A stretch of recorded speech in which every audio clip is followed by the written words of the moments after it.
एक शहर जो कभी सोता नहीं। लेकिन इस शहर में एक ऐसा फ्लैट भी था जो रात को जाग जाता था।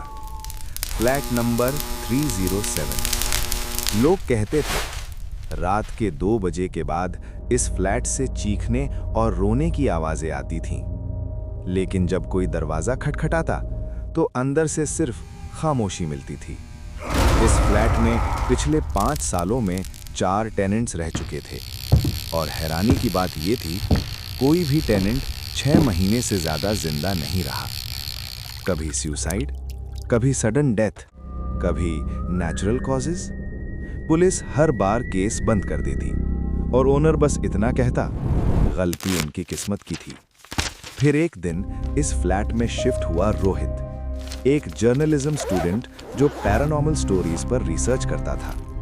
शुरू के कुछ दिन सब नॉर्मल था, लेकिन तीसरी रात 2:07 पर रोहित को लगा जैसे किसी ने धीरे से कहा हो, मदद करो।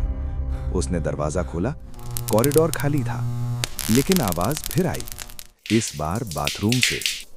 बाथरूम के शीशे पर उंगलियों के निशान थे, जैसे कोई अंदर से निकलना चाहता हो। और तब रोहित ने देखा, शीशे पर लिखा था एक ही शब्द, सच। अगली सुबह रोहित ने बिल्डिंग के वॉचमैन से बात की। वॉचमैन का चेहरा पीला पड़ गया। उसने कहा, बेटा, तुम्हें नहीं रहना चाहिए यहाँ।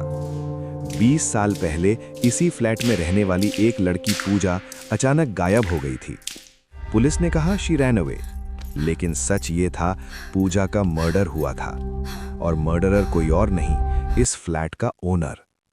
ओनर ने केस दबवा दिया और लाश फ्लैट के बाथरूम की दीवार में छुपा दी। तब से जब भी कोई टैलेंट यहां रहता, पूजा की आत्मा रात को सच बताने की कोशिश करती। उस रात 2:07 पर रोहित को फिर आवाज आई, इस बार ज्यादा तेज। दीवार से खून टपक रहा था और अचानक दीवार गिर गई।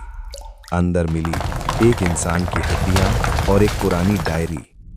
डायरी में लिखा था, मैं मर चुकी हूं, लेकिन मेरा गुनहगार अभी जिंदा है।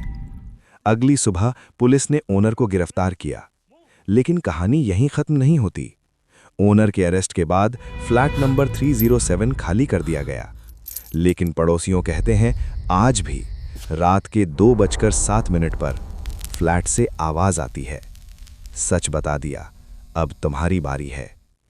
कभी कभी आवाजें भूत नहीं होती, वो सच होती हैं जो जिंदा लोग छुपा देते हैं। Don't be afraid.